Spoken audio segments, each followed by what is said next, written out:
Ang paglaki ay hindi madali. Isang araw, bata ka lang na masaya, kasama ang pamilya at kaibigan. Tapos biglang nagbabago ang lahat. May mga bagong damdamin na pumapasok sa isip mo at hindi mo na alam kung sino ka talaga. Ito ang kwento ni Riley Anderson na ngayon ay isang teenager at kung paano niya hinarap ang pinakamahirap na laban ng kanyang buhay. Hindi laban sa totoong mundo, kundi laban sa unos ng emosyon sa kanyang isipan.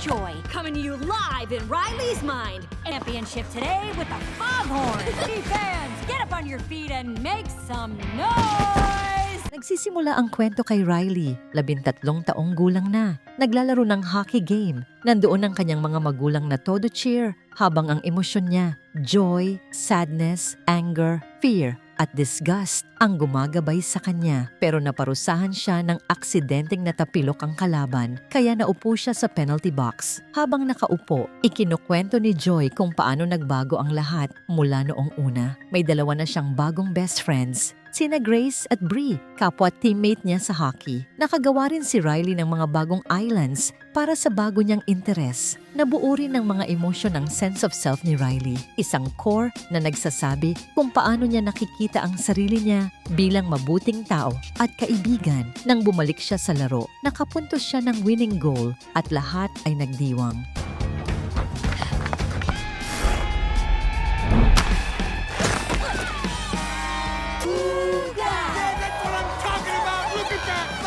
Nilapitan pa sila ng coach at inimbitahan silang sumali sa hockey camp para makapasok si Riley sa Firehawks. Sa gabi, masaya ang kanyang mga magulang pero si Riley iniisip pa rin ang mali niya. Para hindi siya maapektuhan, itinapon ni Joy sa recall tube ang mga pangit na alaala. Kinagabihan, biglang tumunog ng malakas ang puberty alarm sa console. Dumating ang mga mind workers.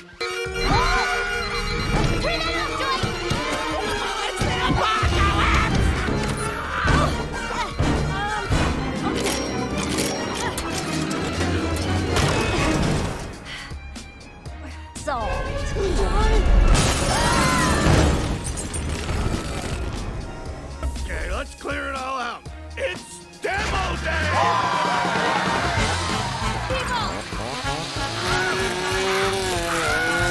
At binago ang buong HQ. Naglagay ng mas malaki at mas komplikadong console. Nang subukan ng ibang emosyon, napansin nilang sobrang OA na ang reaksyon ni Riley sa totoong mundo, lalo na sa nanay niya. Kinabukasan, sumama si Riley kina Grace at Bree papuntang camp. Sa biyahe, nalaman niyang sa ibang high school sila maglalaro, kaya hindi sila magkakasama sa susunod na taon. Nalungkot siya pero tinulungan siyang bumangon ni na Joy at Sadness. Pagdating sa camp, nakita niya si Val Ortiz, captain ng Firehawks at idolo niya. Gusto niyang magpakitang gilas at doon nagsimula ang mga bagong emosyon. Orange? Who made the console orange? Do I look orange? I didn't touch it. Orange is not my color. Not me. Hello, everybody. Oh my gosh, such a huge fan of yours, and now here I am meeting you face to face. I can take notes, get coffee, manage your calendar, walk your dog, carry your things, watch you sleep. Wow! Call my name and I'm here for you. Alright, I can get ahead of myself. I'm anxiety. I'm one of Riley's new emotions. Una, lumitaw si anxiety. Mabilis magsalita, laging nag-aalala, at pilit na inihahanda si Riley sa lahat ng posibleng mangyari. Kasunod nito, dumating si envy na agad na humanga sa buhok ni Val, si embarrassment na sobrang mahiyain, at si envy na nakahilata lang sa couch at nag-ooperate gamit ang phone. Ang huli, si nostalgia, pero sinabihan agad ni anxiety na hindi pa siya kailangan. Naging torn si Riley. Gusto niyang manatili kina Grace at Bree, pero gusto rin niyang mapalapit kay Val. Nang mapagalitan siya ng coach dahil sa kalokohan, nagalit ang teammates at iniwan siyang nahihiya. Narinig pa ni Riley na pinag-uusapan siya ng iba na pangit daw ang first impression niya. Dahil dito, naiyak siya. Pero agad na kumilos si anxiety para makapag-sorry siya kay Val. Mabait si Val at tinanggap siya. Dumating ang oras ng pagpili ng teams. Kailangan pumili ni Riley, Grace at Bree ba o Firehawks? kasama si Val. Naniniwala si Joy na pipiliin ni Riley ang kaibigan niya. Pero pinilit ni Anxiety ang sitwasyon. Hinugot ni Anxiety ang sense of self ni Riley at sinabi na kailangan niyang baguhin ito. Nang tutulan ni Joy, pinatrap ni Anxiety ang original emotions sa isang garapon at ipinatapon sila. Pagkatapos, gumawa si Anxiety ng bagong corrupted sense of self. Okay, don't worry, Riley. You're in good hands. Now, let's change everything about you.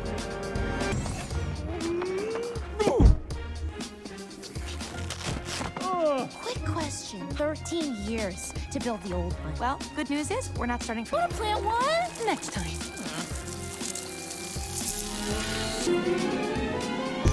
If I'm a firehawk, I won't be alone.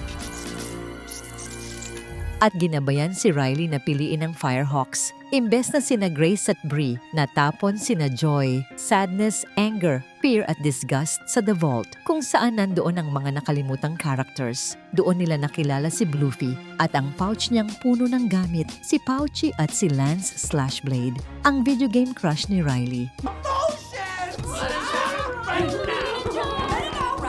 Call that denial. Can you say denial? Well, good to have you here with us today. It's Bluffy! Riley still likes the show. To your eternal fate.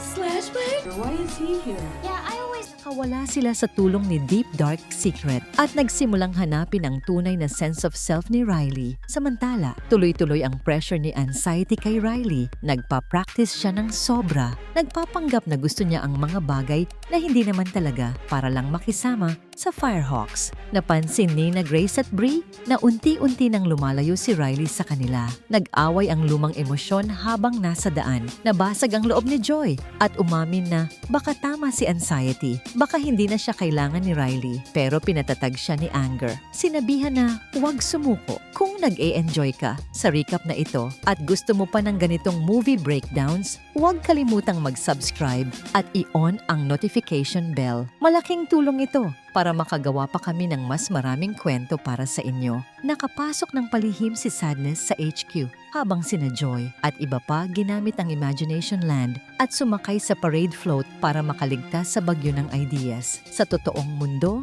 ginupitan at pininturahan ni Riley ang buhok niya ng pulang guhit katulad ng Firehawks. Hindi siya natulog. Puro practice lang bago ang scrimmage. Nagsimula ang malaking laro. Firehawks laban sa team ni na Grace at Bree. Todo effort si Riley pero hindi na niya iniisip ang teamwork. Sa sobrang gigil, naitulak niya si Grace at bumagsak ito. Naparusahan si Riley at napunta sa penalty box. Doon, bumulusok ang guilt at nagkaroon siya ng matinding anxiety attack.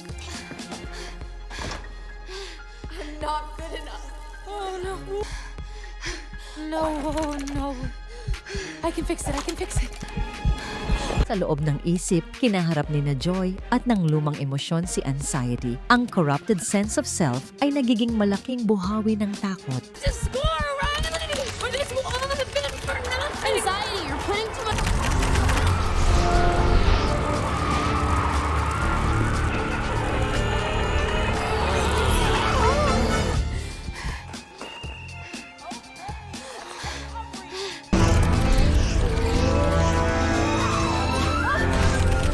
Lumapit si Joy at kinausap si Anxiety. Hindi kailangan kontrolin ang lahat. Unti-unting bumigay si Anxiety at nabuo ang bagong sense of self. Isang kombinasyon ng mabuti at masamang alaala. Magkasama na ang lahat ng emosyon, luma at bago, at tinanggap ang bagong pagkatao ni Riley. Sa totoong mundo, humingi ng tawad si Riley kina Grace at Bree. Pinatawad siya ng mga kaibigan at nagpatuloy sila sa laro. Pagkalipas ng ilang buwan, nagsimula si Riley sa bagong school kasama ang Firehawks. Kasama niya sina Grace at Bree habang hinihintay ang resulta ng coach. Ngayon, nagtutulungan na ang lahat ng emosyon, joy, sadness, anger, disgust, fear, at pati si anxiety para balansehin ang bagong personalidad ni Rai. Nang dumating ang resulta sa phone tanan niya, ngumiti si Riley ng malaki.